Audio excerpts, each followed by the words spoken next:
యేసే పరిష్కారము అనుదిన Bible study కార్యక్రమం ప్రేక్షకులందరికీ మన ప్రభువును ప్రియరక్షకుడైన యేసుక్రీస్తు వారి కృపగల నామమున వందనాలు. ప్రభువునందు ప్రియ దేవుని బిడ్డలారా, నేటి దినము దైవజనులు కారుపాటి శ్యామ్సాగర్ గారి ద్వారా బైబుల్ స్టడీలోని వాక్య ధ్యానమును లూకాసు వార్త నుండి ధ్యానం చేసుకుందాము. మీ యొక్క ప్రార్థనా మనవులు మాకు తెలియచేయాలనుకునేవారు దయచేసి ఒక SMS ద్వారా మాకు పంపించండి. మీరందరూ సిద్ధపడి ఉంటే దైవజనులు కారుపాటి శ్యామ్సాగర్ గారు ప్రార్థన చేసి ఈ దినపు వాక్య పరిచర్య చేస్తారు. ప్రభువునందు ప్రియ దేవుని బిడ్డలారా, నేటి వాక్య ధ్యానము కొరకు ప్రార్థన చేసుకుందా. దయచేసి తలలో వంచండి, ప్రార్థనలో ఏకీభవించండి.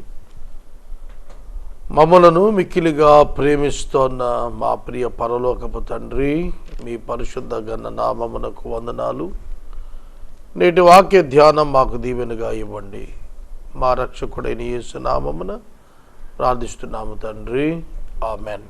ప్రభువునందు ప్రియమైన దేవుని బిడ్డలారా, దయచేసి మీ పరిశుద్ధ బైబిల్ గ్రంథాన్ని తెరిచి లూకా సువార్త 6వ అధ్యాయము 46వ వచనము నుండి వాక్యాన్ని గమనించండి. ఈ ప్రత్యేక వర్తమానాలు మీకు ఆశీర్వాదకరంగా ఉన్నాయని మేము భావిస్తున్నాం. ఇతరులు కూడా ఈ వాక్య సందేశాలు వినేటట్లు మీరు మీ సంఘాల్లో మీ స్నేహితులకు తెలియపరచాలని నేను ఆశిస్తున్నాను. వాక్యంలోనికి వెళదాం. లూకా సువార్త 6వ అధ్యాయం 46వ వచనం. నేను చెప్పు మాటల ప్రకారము మీరు చేయక, నేను చెప్పు మాటల ప్రకారము మీరు చేయక ప్రభువా ప్రభువా అని నన్ను పిలుచుట ఎందుకు? ప్రశ్నార్థకం. యేసుక్రీస్తు ప్రభువారు మాట్లాడుతున్న మాటలు ఇవి. నేను చెప్పిన మాటల ప్రకారం చేయకుండా నా యొద్దకు వచ్చి ప్రభువా ప్రభువా అని నన్ను ఎందుకు పిలుస్తున్నారు? కనుక యేసునొద్దకు రావటం, యేసును పిలవటం, ఈ రెండింటిని మధ్య యేసు చెప్పిన మాటలకు లోబడటం అనేది ఉంది. ఈ 3 విషయాలు చేయాలి. చాలామంది యేసునొద్దకు వస్తున్నారు, యేసును ప్రభువా ప్రభువా అని పిలుస్తున్నారు. ఎందుకు? కానీ ఆయన చెప్పిన మాట ప్రకారం చేయటం లేదు. ఒక వ్యాధిగ్రస్తుడు ఉన్నాడు, చాలా తీవ్రమైన వ్యాధి. కుటుంబీకులు అతన్ని ఒక మంచి వైద్యం దగ్గరికి తీసుకెళ్ళారు. ఆ వైద్యుడు ఆ రోగిని తన గదిలోకి తీసుకుని వెళ్ళి చాలాసేపు పరీక్ష చేసి అతని వ్యాధిని డయాగ్నోస్ చేసి అతని క్షేమం కొరకు మంచి మెడిసిన్స్ రాశాడు. కుటుంబ సభ్యులు చాలా ఖర్చు పెట్టి ఆ మందులన్నీ కొన్నారు. వైద్యం దగ్గరికి వచ్చాడు. వైద్యుడు చాలా చక్కటి వైద్యం రాశాడు. అనేక విషయాలు చెప్పాడు, పాటించాల్సినవన్నీ చెప్పాడు. ఆ యొక్క వ్యక్తి మందులన్నీ కొనుక్కున్నాడు. కానీ ఆ వ్యక్తికి స్వస్థత రాలేదు. ఎందుకని? ఆ వ్యక్తి వైద్యుడు చెప్పినట్లుగా అతడు పాటించలేదు, మెడిసిన్ తీసుకోలేదు. ఈ మధ్యన ఒక ఆయన అన్నాడు, అతడు రేపర్తో పాటుగా మింగాడట మందులు. రేపర్తో మింగితే ఎట్లా అతని వ్యాధి తగ్గుతుంది? ఆ రేపర్ తీసేసి లోపల ఉన్నటువంటి ఆ ట్యాబ్లెట్ను వేసుకోవాలి. ప్రియమైన దేవుని బిడ్డలారా, ఆ వ్యక్తికి అతనికి స్వస్థత రాకపోవటానికి కారణం వైద్యుని యొక్క మాటల చొప్పున అతడు చేయకపోవటం. అనేక మంది ఈ విధంగా ఉన్నారు. తాము వ్యాధిగ్రస్తులమని వాళ్ళకు అర్థమవుతోంది, తాము పాపులమని వారికి తెలుస్తోంది. వారికి యేసయ్య తప్ప వేరొక ఆధారం లేదనేది కూడా తెలుస్తోంది. వారు ప్రభు దగ్గరికి వస్తున్నారు, కానీ ఆయన మాటకు లోబడటం లేదు. ప్రియమైన దేవుని బిడ్డలారా, ఈ సందర్భంలో మనం నయమానును జ్ఞాపకం చేసుకోవచ్చు. రాజుల 2వ గ్రంథం 5వ అధ్యాయంలో సిరియా దేశపు సైన్యాధ్యక్షుడు నయమానుకు కుష్ఠవ్యాధి ఉంది. ఆ కుష్ఠవ్యాధిని మాన్పుకొనటానికి ఇశ్రాయేలు దేశానికి వచ్చాడు. ఎలీషా ప్రవక్త దగ్గరికి వచ్చాడు. కానీ కోపంగా వెనక్కి తిరిగి వెళ్ళిపోతున్నాడు. ఏమిటి ప్రయోజనం? అతడు వ్యాధి మానకుండానే అతడు వెనక్కి వెళ్ళిపోతే ఏమిటి ప్రయోజనం? అందుకే అతని దాసులలో ఒకడు అన్నేమ్డ్ గ్రేట్ మెన్ అతడు అన్నాడు, అయ్యా ఆ దైవజనుడు చెప్పింది చెయ్యయ్యా అన్నాడు. ఎలీషా మాట చొప్పున చేశాడు. నయమాను సంపూర్ణ స్వస్థత పొందాడు. యేసు మాటల చొప్పున చేయకుండా యేసు వద్దకు వచ్చి ఏమిటి ప్రయోజనం? దేవుని మందిరానికి వస్తున్నారు, చాలామంది వచ్చేస్తున్నారు. మీరు ఈ శుభవార్త ఛానల్, ఆరాధన ఛానల్, రక్షణ ఛానల్ చూడండి. అందులో బోధకులు బోధిస్తూ చెప్పుకుంటున్నారు కదా, ఇన్ని వేల మంది వచ్చేస్తున్నారు మా దగ్గరకు ఆరాధనకు అంటున్నారు. ఓకే, వస్తున్నారు, ప్రభువా ప్రభువా అని పిలుస్తున్నారు. మరి ఆయన చెప్పిన మాట చేస్తున్నారా? ఎవరైనా సరే యేసు వద్దకు వచ్చి ప్రభువా ప్రభువా అని పిలవాలని ఆయన కోరుకోవటం లేదు. భగవంతుడు భక్తుడు తన నామస్మరణ చేస్తే సరిపోతుంది అనుకునే దేవుడు కాదు యేసుక్రీస్తు ప్రభు. ఊరికే నువ్వు యేసయ్యా యేసయ్యా అంటూ కూర్చుంటే అయ్యేది కాదు. నువ్వు స్తుతి స్తోత్రం అంటే కుదరదు. నీ జీవితంలో వాక్యం ప్రకారం నువ్వు నడవడకపోతే నీ ఉట్టి నోటి మాటలు కట్టిపెట్టు, నిరుపయోగం. నువ్వు గుడికెళ్ళి ముందు లైన్లో కూర్చొని నీ బోధకుడు పాట పాడిస్తే చేతులు ఎత్తేస్తే సరిపోయింది అనుకుంటున్నావా? ప్రభువా ప్రభువా అని పిలవటం ఎందుకు? నేను చెప్పిన మాటలు చేయకుండా. ఇది ప్రభువు ప్రశ్నిస్తున్నాడు వ్యక్తిగతంగా. నా యొద్దకు వచ్చి నా మాటలు విని వాటి చొప్పున చేసే ప్రతివాడు ఎవని పోలి ఉండునో మీకు తెలియజేస్తాను. వాడు ఇల్లు కట్టవలెనని ఉండి లోతుగా త్రవ్వి బండ మీద పునాది వేసిన వాని పోలి ఉండును. వరద వచ్చి ప్రవాహం ఆ ఇంటి మీద వడిగా కొట్టినను అది బహుగా కట్టబడినందున దానిని కదిలింపలేకపోయాను. జీవితాలు నిర్మాణము గృహ నిర్మాణంతో పోల్చాడు ప్రభు. ఎట్లాంటి నిర్మాణం చేస్తున్నాం మనం? చూడండి, మీరు సిటీలో ఇప్పుడు ఎక్కడ చూసినా కూడా అపార్ట్మెంట్స్ కడుతున్నారు. ఈ అపార్ట్మెంట్స్ యొక్క స్థిరత దేనిపై ఆధారపడి ఉంటుంది? దాని బేస్మెంట్ మీద, దాని పునాది మీద. మీరు చూసినట్లయితే ఎంత లోతుగా ఆ పునాది తవ్వుతున్నారు, ఎంత లోతుగా ఆ యొక్క పైల్స్ పంపిస్తున్నారు. ఈ ఎలిఫెంట్ పైల్స్, ఆ ఏనుగు పాదాలు అంటారు చూశారు, బల్బులు అంటారు. శ్రీధర్ గారితో కూర్చుంటే ఇవన్నీ కూడా తెలుస్తాయి మీకు. ఇంజనీర్స్ చేసేటువంటి పని అదే కదా. లోతైనటువంటి పునాది, బండతో నిర్మించినటువంటి పునాది, స్ట్రాంగ్ ఫౌండేషన్ లేకుండా వాళ్ళు ఇల్లు కడితే ఏమవుతుంది? ఊరికే పడిపోతుంది. హైదరాబాద్ పట్టణంలో ఎక్కడ బిల్డింగ్లు అక్కడ కూలి పడిపోతున్నాయి అంటున్నారు. ఎందుకు? సరైన బీమ్స్ లేవు, పటిష్టమైనటువంటి స్ట్రక్చర్ కానప్పుడు ఏమవుతుంది? కూలిపోతుంది.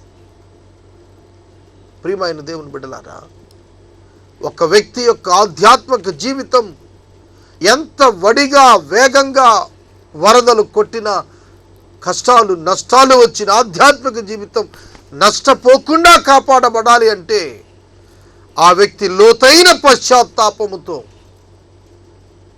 బలమైన వాక్యంతో తన జీవితాన్ని నిర్మాణం చేసుకోవాలి. పునాది యేసుక్రీస్తే, పునాది దేవుని యొక్క వాక్యమే. కట్టడం అపోస్తుల యొక్క చాతుర్యం. పునాదిలో మార్పు లేదు. ఏ సంఘమైనా, ఏ సహవాసమైనా మీ యొక్క పునాది యేసుక్రీస్తే అయి ఉండాలి. ఒకవేళ మీ ఆరాధన పద్ధతులు వేరు కావచ్చు. ఒకరి ఆరాధనలో 3 వర్తమానాలు ఉండొచ్చు, ఒకరి ఆరాధనలో 1 వర్తమానమే ఉండొచ్చు. అయినప్పటికీ కూడా పునాది యేసుక్రీస్తే.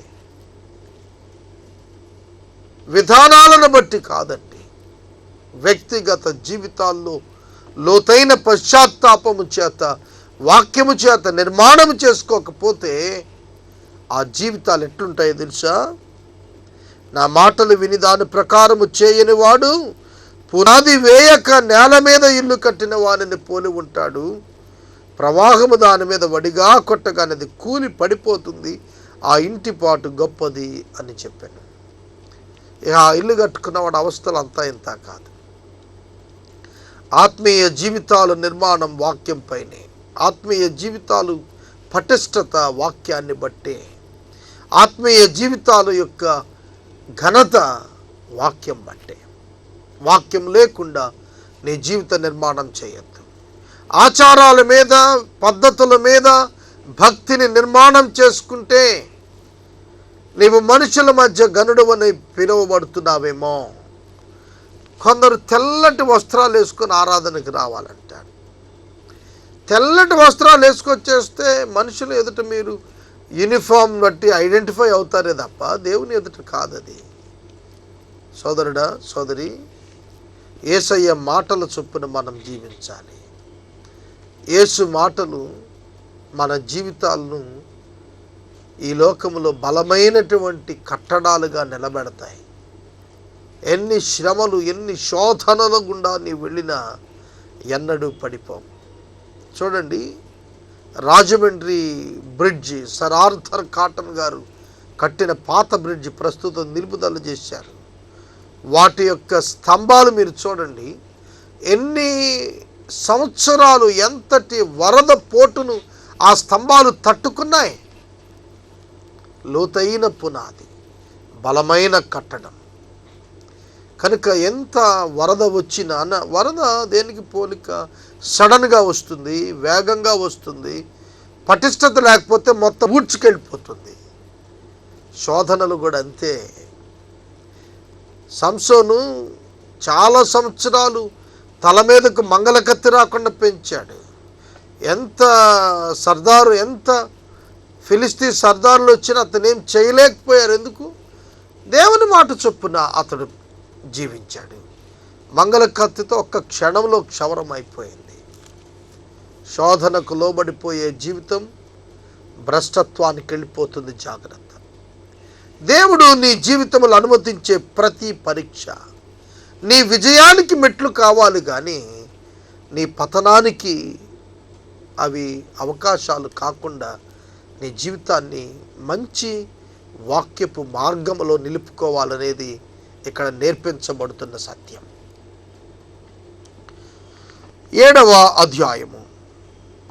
అధ్యాయం మొట్టమొదటి 10 వచనాలు మనం గత వాక్య ధ్యానాల్లో మార్కు, మత్తయి సువార్తల్లోనే చదివాం. శతాధిపతి యొక్క వివరాలు చదువుకుందాం. ఆయన తన మాటలన్నీ ప్రజలకు సంపూర్తిగా వినిపించిన తరువాత కపెర్నహూములోనికి వచ్చెను. ఒక శతాధిపతికి ప్రియమైన దాసుడొకడు రోగి అయి చావ సిద్ధమై ఉండెను. శతాధిపతి యేసును గూర్చి విని ఆయన యొద్దకు వచ్చి తన దాసుని స్వస్థపరచవలెనని ఆయన వేడుకొనుటకు యూదుల పెద్దలను ఆయన యొద్దకు పంపెను. వారు యేసునందుకు వచ్చి, నీ వలన ఈ మేలు పొందుటకు అతడు యోగ్యుడు, అతడు మన జనులను ప్రేమించి మనకు సమాజ మందిరం తానే కట్టించునని ఆయనతో చెప్పి మిక్కిలి బతిమాలుకొనిరి. కావున యేసు వారితో కూడా వెళ్ళెను. ఆయన ఇంటి దగ్గరకు వచ్చినప్పుడు శతాధిపతి తన స్నేహితులను చూచి, మీరు ఆయన యొద్దకు వెళ్ళి, ప్రభువా, శ్రమ పుచ్చుకొనవద్దు, నీవు నా ఇంటిలోనికి వచ్చుటకు నేను పాత్రుడను కాను, అందుచేత నీ యొద్దకు వచ్చుటకు పాత్రుడని నేను ఎంచుకొనలేదు. అయితే మాట మాత్రము సెలవిమ్ము, అప్పుడు నా దాసుడు స్వస్థపరచబడును. నేను సహా అధికారమునకు లోబడిన వాడను, నా చేతి కింద సైనికులున్నారు. నేను ఒకను పొమ్మంటే పోవును, ఒకను రమ్మంటే వచ్చును. నా దాసుని చేయమంటిది చేయనని నేను చెప్పినట్టు ఆయనతో చెప్పుడని వాడిని పంపిను. యేసు ఈ మాటలు విని అతని గురించి ఆశ్చర్యపడి తన వెంట వచ్చిన జనసమూహం వైపు తిరిగి, ఇశ్రాయేలులోనైనా ఇంత విశ్వాసము నేను చూడలేదని మీతో చెప్పుచున్నాను. నేను పంపబడిన వారు ఇంటికి తిరిగి వచ్చి ఆ దాసుడు స్వస్థుడై ఉండుట చూచిరి కనుగొనిరి. ఈ మాటలు అన్నీ సంపూర్తిగా యేసు చెప్పిన తరువాత ఒక ప్రాక్టికల్ ఎగ్జాంపుల్ వారు ఎదుట చేసి చూపిస్తున్నాడు. ప్రభువాని పిలిచాడు, లేచి అతని యొద్దకు రావటానికి స్నేహితులను పంపాడు. మాట మాత్రం సెలవివ్వు, ఆ మాటను నేను విశ్వసిస్తున్నాను, దాన్ని చేస్తానంటున్నాడు. మాట మాత్రం సెలవివ్వమన్నాడు. శతాధిపతి యేసు వద్దకు వచ్చాడు. ఆయన సేవకులను పంపాడు. ఆయన స్నేహితులను పంపించాడు. పెద్దలను పంపించాడు. ప్రభువును ప్రాధేయపడుతున్నప్పుడు మాట మాత్రము సెలవిమ్ము అనేటువంటి ఒక ప్రత్యేకమైనటువంటి భావాన్ని అతను ఇక్కడ వ్యక్తపరుస్తున్నాడు. ప్రియమైన దేవుని బిడ్డలారా, ఇది మనం చాలా డీటెయిల్డ్గా గత సువార్తల్లో మనం ధ్యానం చేశాం. ఇక్కడ యేసు ఆశ్చర్యచకితుడయింది ఏమిటంటే, అన్యజనుడైన ఇతనిలో ఉన్న విశ్వాసం ఇశ్రాయేలు జనాంగంలో కూడా నేను చూడలేదని ప్రభు కితాబిచ్చాడు. ఎందుకో తెలుసా మీకు? వాక్యము చేత అతడు ఈ విశ్వాసాన్ని పొందాడు. ఆయన మాటలను అతడు హృదయములో చేర్చుకొని దాని ప్రకారం జీవించటం ప్రారంభించాడు అప్పటికే. అందుకే అంటున్నాడు, ఆయన నా ఇంటికి రావడానికి నేను యోగ్యుడిని కాదు. యేసు ఎవరో నీకు తెలిసినప్పుడు నీవు ఆయనను గూర్చి నీ యొక్క తలంపులే మారిపోతాయి. చాలా పర్యాయాలు రాత్రి మనం నిద్రపోతూ ప్రభువా మా ఇంటి చుట్టూతో ఉండని అడుగుతా. క్రైస్తవులంగా ఇది మనకు బాగా అలవాటైపోయింది. కానీ ఆడు ఆ వ్యక్తి అడుగుతున్నాడు, ఒక అన్యుడు శతాధిపతి, అయ్యా నీవు నా ఇంటికి రావటానికి కూడా యోగ్యత నాకు లేదు, నువ్వు అక్కడే ఉండి ఒక్క మాట సెలవివయ్యా చాలు అంటున్నాడు. ఎన్నడైనా ప్రభువా నువ్వు సెలవి చాలు, నా ఇంటి చుట్టూతో ఎవరిని పెట్టొద్దని ప్రార్థన చేయగలుగుతావు? మనం ఎంతవరకు కూడా ప్రభువును అర్థం చేసుకోకుండానే ఉంటున్నాయి మన ప్రార్థనలు. ప్రభువు ఏమిటో, ఆయన శక్తి ఏమిటో, ఆయన మాట ఇస్తే ఏం జరుగుతుందో అనే స్థాయికి వెళ్ళి ఎప్పుడు ఆలోచిస్తాం మనం? మనకు అలాంటి తలంపులు రావేంటి? అందుకే అన్నాడు, ఇశ్రాయేలులో సైతం అంటే ఊరికినే చెప్పలేదు ప్రభు. ఎట్లా ఉండాలి విశ్వాసం అంటే ఎట్లా? ఆయన ఎవరో తెలుసుకున్న వారే. ఎట్లా తెలుసుకున్నాడు? ఒక అన్యుడు యేసును గుర్చి విని, శతాధిపతి యేసును గుర్చి విని ఆయన ఎదుకు వచ్చి తన దాసును స్వస్థపరచాలని వేడుకుంటాం కొరకు పెద్దలను పంపిస్తున్నాడు. ఉట్టినే ప్రభు అని పిలిచే వ్యక్తి కాదు ఇతడు.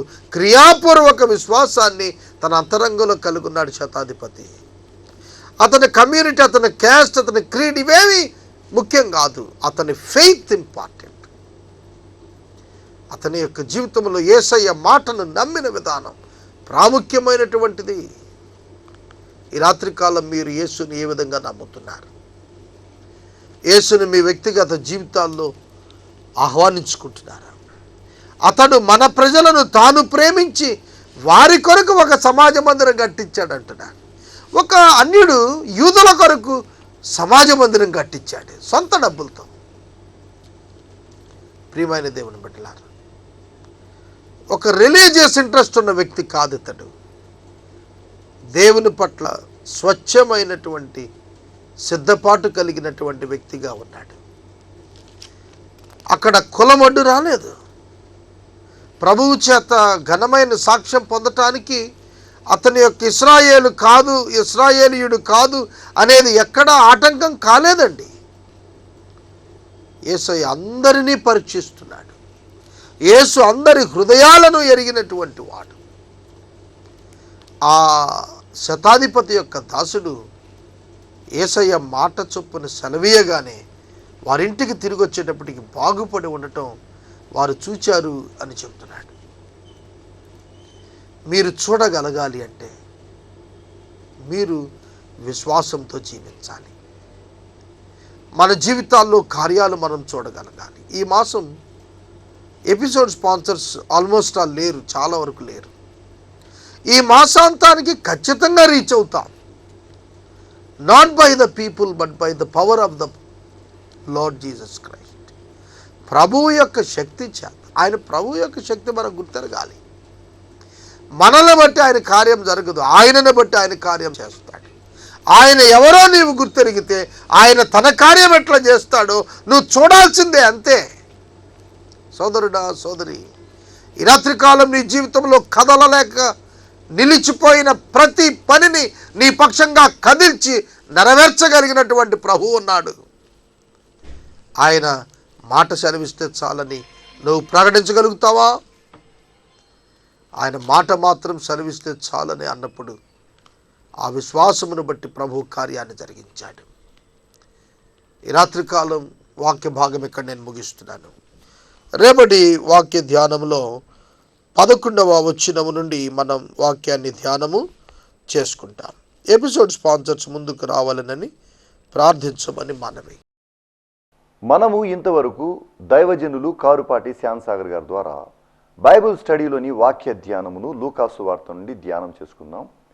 మీ ప్రార్థనా మనవులు మాకు తెలియచేయాలనుకునేవారు దయచేసి SMS ద్వారా పంపించండి. అలాగే మీ కుటుంబ పక్షముగా ఒక ఎపిసోడ్ ఆర్థిక సహకారం అందించాలనుకునేవారు మాకు ఒక SMS పంపిస్తే మా సిబ్బంది మీ గృహాలను దర్శిస్తారు. అదేవిధంగా ప్రతిరోజు సాయంత్రము 7 గంటల నుంచి 7:30 వరకు బ్లెస్సింగ్ టీవీలో దైవజనులు కారుపాటి శ్యామ్సాగర్ గారి ద్వారా యోబు గ్రంథం యొక్క ధ్యానాలు జరుగుతున్నవి. దయచేసి ప్రేక్షకులందరూ కూడా వీక్షించాలని మనవి చేస్తున్నాం. ముగింపు ప్రార్థన ఆశీర్వాదాలతో ఈ కార్యక్రమాన్ని ముగించుకుందాం. ప్రార్థన. మమ్మలను మిక్కిలిగా ప్రేమిస్తున్న మా తండ్రి, వందనాలు. ఈ సమయమున అనారోగ్యముతో ఉన్న బిడ్డలకు ఆరోగ్యం ఇమ్మని అడుగుచున్నాం.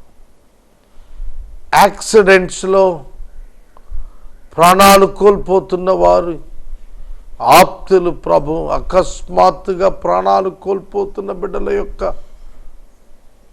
ఆప్తులకు ఓదార్పు దయచేయమని అడుగుతున్నాం ప్రభువా.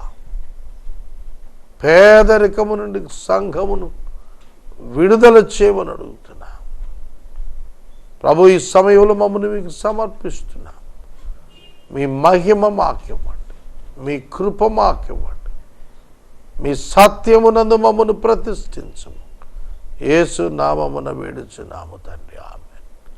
మన తండ్రి అయిన దేవుని ప్రేమ, కుమారుడైన యేసయ్య కృప, పరిశుద్ధాత్మ దేవుని యొక్క అన్యోన్య సహవాసం సదాకాలం మనందరికీ తోడై ఉండును గాక. ఆమేన్.